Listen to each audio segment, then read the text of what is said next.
Now, WBOC News at 6, Delmarva's news leader. A Seaford man is claiming he was arrested with excessive force earlier this year in Wicomico County and is hoping new surveillance video will back up his claims. Good evening, I'm Paul Butler. And I'm Steve Hammond. Welcome to WBOC News at 6. In the early morning hours of April 14th of this year, Marcus Bounds of Seaford was arrested in Delmar, Maryland by the Wicomico County Sheriff's Office.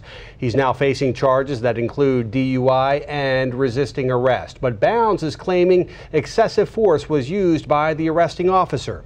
WBOC's Bill Mitch is here in the Newsplex tonight. Bill, Marcus Bounds, his family, and his attorney say the videotape from a surveillance camera proves the use of excessive force. There's no audio on this surveillance camera tape, so we don't know what is said between Bounds and the police officers. The initial report of the arrest said the deputy needed to initiate efforts to gain the compliance of Bounds, who attempted to pull away. Those efforts included a taser and taking Bounds to the ground on more than one occasion. Sheriff Mike Lewis says his office will take a look at the tape and the incident when Bounds and his attorney file a formal complaint. The video obtained by WBOC begins just before 4 in the morning on April 14th. You can see Marcus Bounds drive his car and park next to the chain link fence. Another driver checks on Bounds and appears to call the sheriff's office. A deputy arrives, and according to the initial arrest report, Bounds had to be helped out of the car by the deputy and smelled of alcohol. The report says when police tried to arrest Bounds, he refused to comply, and after several warnings, Bounds was tased. As the video continues on, more officers arrive on scene to help in the situation. The arrest report says after Bounds was handcuffed, he did not want to get into the deputy's vehicle. As you can see in the video, the officers took steps to get Bounds to comply. His attorney believes those steps went too far. At first glance, it would seem as though there was a struggle.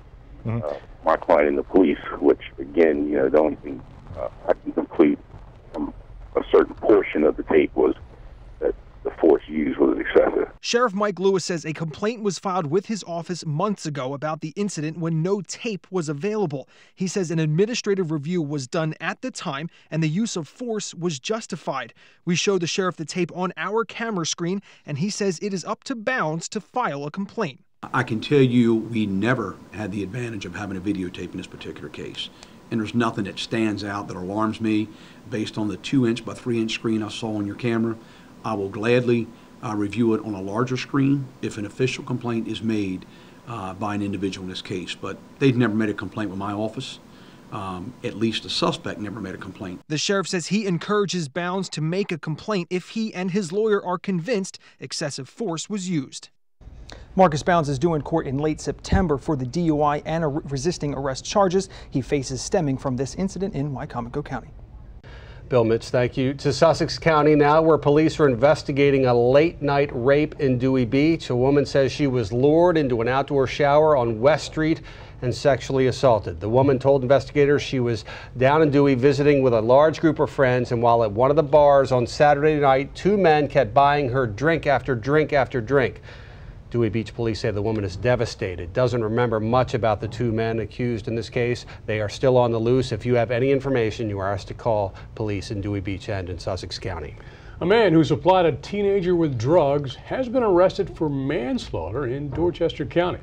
Police say 25-year-old Brandon Scheller is being charged in the death of 17-year-old Robert Dennis. Officers say they found Dennis dead on his front steps in Hurlock. Now, the medical examiner ruled Dennis died of fentanyl overdose, which police say was sold by Scheller. Brandon Scheller is facing multiple charges and is being held in Dorchester County.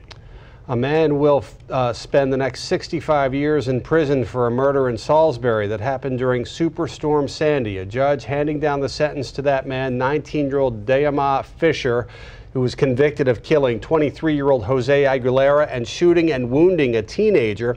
Fisher will serve an additional 8.5 years for violating probation in another case in Wicomico County. 2 men are charged with a string of burglaries in northern Sussex County. Now, Delaware State Police say a 69-year-old woman came home on July 24th to find 29-year-old Jeffrey Susi of Lincoln inside. Susi ran but was stopped a short time later, arrested, and police found stolen jewelry from that home. Now, troopers have been able to link him to 9 burglaries in Sussex and 1 in Kent. Now, state police say Michael DeSanto helped Susi with those burglaries and in selling the stolen goods at pawn shops. Both men are behind bars in Sussex County. We are getting word right now of some serious flooding happening in Bethany Beach right now. This photo of the flooding in Bethany is from news watcher Richard Buzzy Bales, who's from Ocean City. This coming into us just a short time ago. A flash flood warning has now been extended beyond 6 p.m. until 10 p.m. By the way, if severe weather is happening where you are and it is safe to do so, snap a photo and email it to us at media@wboc.com. And don't forget to include your name and your location. So rising flood water could be a dangerous situation there in Bethany Beach. It has been quite a soggy Thursday across the peninsula. The clouds are moving away from much of our area, but the shower chances are lingering throughout the evening. That's the word from Chief Meteorologist Dan Satterfield, who's in the Storm Tracker Weather Center. And Steve, that's a flash flood warning for Sussex County has been expanded and also, as you said, extended until 10 o'clock tonight. Here's where the outline that is, and it's mainly from the Millsboro area over toward Bethany and Ocean View. And boy, is it continuing to rain over there. I'm going to show you a couple of views on the radar right now. You can see that line of thunderstorms right now, mainly extending from southeast Wacomico County back up into southern portions of Sussex County. Here's another view, and it's just mainly north right now of Ocean City. But still very, very heavy rains continue to fall across the area. Tom Speaks sent me this picture too of the flooding in Bethany Beach, where it's really coming down. And look at the rain total in Salisbury now for the day, 5.23, the wettest August 1st on record. And it's still raining. I'll have an update in a bit. 5.23. All right, Dan, thank you. A Sharptown tradition will be entering its 88th year tonight on this soggy night. The Sharptown Carnival has been put on by the town's fire department every year. WBOC's Midshore Bureau Chief Tyler Butler is in Sharptown indoors. And Tyler, people organizing the event say this is really a great family tradition. Steve, it's a tradition not just for the families who come to visit here, but also for the families who help set this up. Now, this event is put on by the fire department here in Sharptown, and the carnival has become a year-round job. Families have passed down from generation to generation. All the rides you see were purchased with money raised at the carnival, and that money also goes to help the fire department. Billy White, the president of the fire department, says the carnival has become famous across the peninsula. It's been going on for 88 years, and we get great support from the community, not only here in Sharptown, but all the surrounding communities as well. Now, Billy's father, he tells me, was in the fire department and actually used to help set up this carnival as well, passed that tradition down to his son, and Billy one day hopes to pass that down to his son. Reporting live in Wacomico County, Tyler Butler, WBOC News, Sharptown.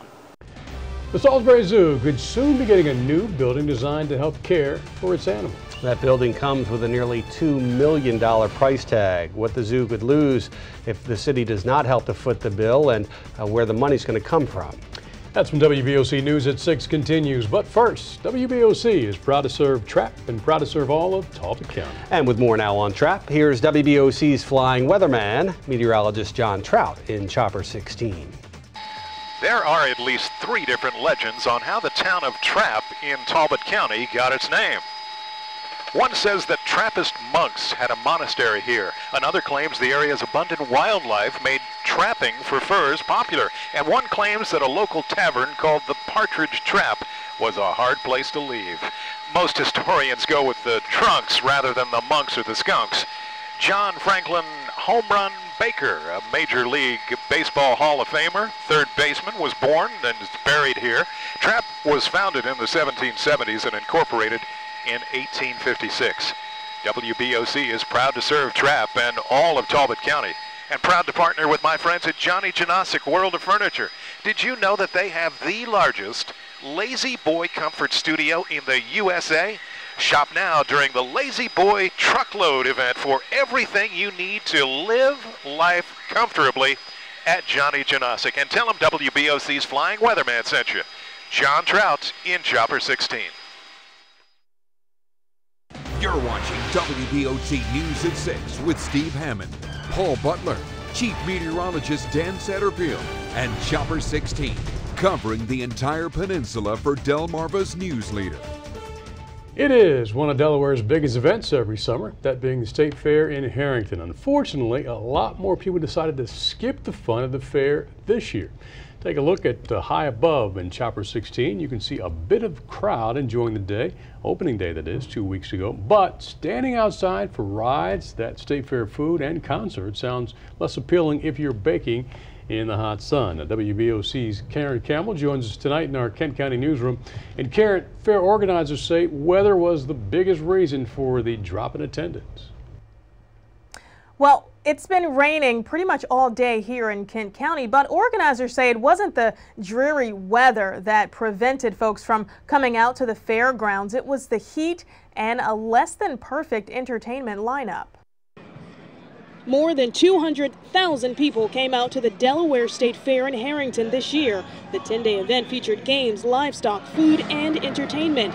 Trent Horn says he takes his family every year. We have a lot of good attractions, right on the rides. But fair organizers say the overbearing heat and the entertainment lineup contributed to the fair's low attendance. Delaware State Fair General Manager Bill Dumandi says organizers had hoped for stronger ticket sales and realized it wasn't the strongest entertainment lineups on the grandstand stage. He goes on to say at least 4 concert offers have already been made for next year.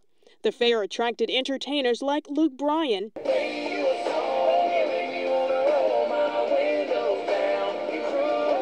and Jeff Dunham. You know, we have folks of Asian descent here this evening. Oh, so sorry. Will you stop it? A lot of music acts, they want money. And you're not going to get that kind of draw in a small state fair, where it's more geared towards agriculture than anything else.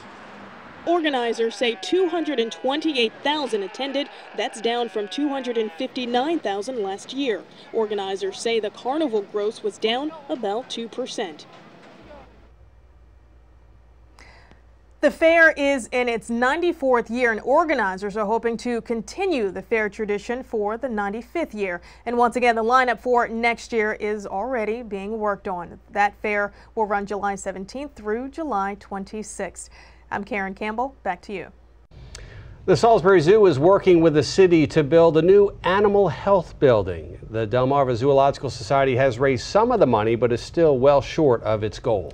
The city of Salisbury would help in paying for the cost of construction, but as WBOC's Cleo Green reports, some people want to know how the city can afford it.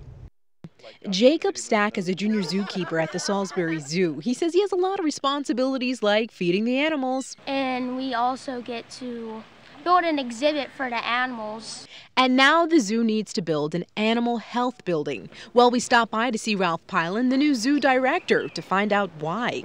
It'll provide opportunities to quarantine animals before they come into the collection so we can make sure that they're not bringing in any diseases that might impact other animals. The Delmarva Zoological Society raised nearly $600,000, but it's not enough. The final price tag is about $2 million to build the new animal health building. And so for the zoo to keep up with what's going on in the zoo world and to be able to provide the services I think people expect, having an animal health facility is probably essential. The zoo could lose its accreditation. That's why Salisbury officials say no tax dollars will be used. Instead, the plan is to use unused bonds from other projects to fund the animal health building. We don't know how fortunate we are to have one of the free zoos in this country. But James Van Skyver says some people may wonder if the money is coming out of their pockets, and at some point the city is going to have to take a stand and simply ask how much can it afford when it comes to additional requirements.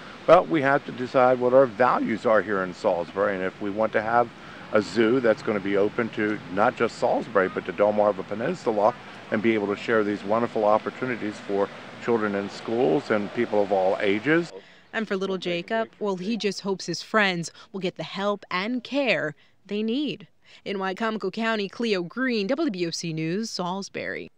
There are several requirements for the animal health building. It must have animal holding areas, an operating room, a space for animal autopsies, and an office. Now, the city is now taking bids on that project in Salisbury.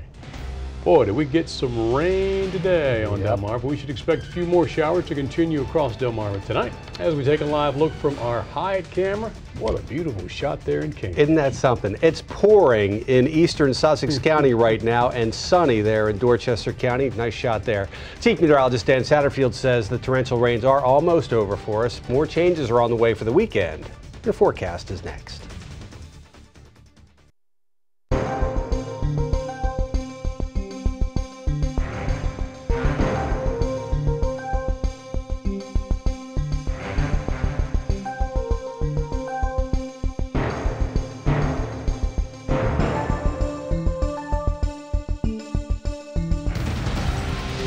All right, as we mentioned earlier in the broadcast, we do have some pretty serious flooding in Bethany Beach. The heavy downpours continue there in Worcester and parts of Wycomico County. Yeah, they're moving into Ocean City right now. Bethany Beach, the heavy rain has just stopped, but the flooding is going to last. And look at that radar, Steve. You can see what I'm talking about here. It is really coming down in a narrow band now from southeast Wycomico and Worcester County back on over to the beach. That band is moving very slowly. Some lightning and thunder in there as well. Bethany Beach just on the edge of the heavy rain now, but boy, they really got walloped earlier on. Eastern Wycomico County really getting some torrential rains as well. It's now extending all the way back down toward Pocomoke City. This whole band is moving very slowly off to the east, so it's going to keep raining. As a matter of fact, you folks in Ocean City, I think you're probably going to get 2 inches of rain out of this band as it comes through. I'm going to show you some incredible rainfall totals. The wettest first day of August on record for Salisbury now, 5.23 inches of rain at the airport. Still raining at the airport. Only 1/3 of an inch in Ocean City, but that is about to change. 2.24 for Georgetown. Ellendale in Delaware at 3.93. Delmar 3.36. 2.46 in Milford. Trapp at 2.5 inches of rain. So yeah, we really got soaked out there. Afternoon highs in the upper 70s because of the clouds holding the temperature down. 75 in Salisbury right now. In Ocean City, rain just moving in. 73. Dew point at 70 and muggy. But look at the Hyatt cam. The sun is out right now on the Chop Tank on the other side of Delmarva. And skies will be clearing tomorrow as a cool front moves in late tonight. Temperatures with the rain all in the low to mid 70s. The winds are light and variable out there. And the high-res visible shows these thunderstorms are beginning to break up. That front will come on through tonight. It's already drying the air out across West Virginia and Ohio. Now, it's not going to be a real strong front. The stronger front's going to get here Saturday night. But we should clear out and see a fairly pleasant Friday. We'll call it pleasantly warm. A slight drop in the humidity. Saturday, though, will start to cloud back up as this next front moves in from the west. Southwest wind will pick back up, and then Saturday night into Sunday, scattered hit and miss showers. That front is not going to be nearly as wet as this one, and then some unseasonably cool weather behind it. Overnight lows tonight around 68 degrees, and highs tomorrow should be warmer, mid 80s, 85 to 86. The winds out of the west at 7 to 15. Lewis around 85, maybe a few high clouds in the afternoon, and Cambridge around 85 as well. A south to southwest wind switching around to the south, and maybe a few scattered cumulus clouds in the sky. Rain chance only about 30% Saturday night into Sunday. By midday Sunday, it's back to sunshine, and most of Saturday will be sunny as well. Look at the low Monday morning, 61. The high only 79 with sunshine on Monday.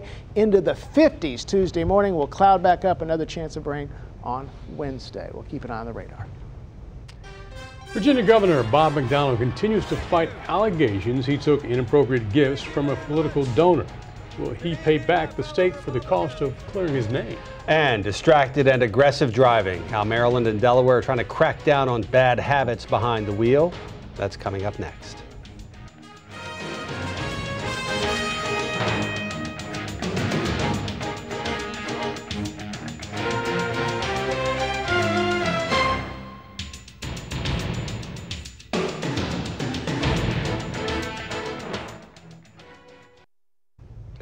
Delaware's Office of Highway Safety says some drivers still cannot seem to keep their focus on the road. Police have issued more than 1,500 distracted driving citations. They did that in the month of June. That totals more than 5,700 since the phone in one hand, ticket in the other campaign started. Last year, officers issued more than 13,000 cell phone citations in Delaware. In Maryland, the Smooth Operator campaign is underway. The goal is to stop aggressive drivers. More police patrols will promote safe driving and hopefully reduce the number of crashes due to aggressive driving in the state of Maryland. In Virginia, 11 health plans have been recommended to compete on the state's insurance exchange. The Commonwealth decided not to establish its own exchange, so the federal government will decide which plans will compete in the exchange and how much they can charge. Now, the health insurance exchange will begin January 1st in Virginia. Virginia Governor Bob McDonnell is still defending himself against allegations about gifts he received from a political donor. McDonnell says he will not pay back the Commonwealth for more than $50,000 in mounting bills of a review. McDonnell was accused of using his power to benefit from that political donor. Now, McDonnell says a legal defense fund will help offset the private legal bills. The governor says he will return all of those gifts he received in Virginia. Chief Meteorologist Dan Satterfield has another look at the forecast coming up next. We'll be right back. Dan, we've got a wide area getting pounded right now. Right, and I understand now that Highway 50 from Salisbury to Ocean City is really a tough go. Do not make that drive for a while because that rain is really coming down over there. I suspect Ocean City and North Ocean City are going to get about 2 inches of rain. All right. Thanks for joining us here tonight for WBOC News at 6. See you back here in just about 30 minutes for the WBOC News at 7. Good night, everybody.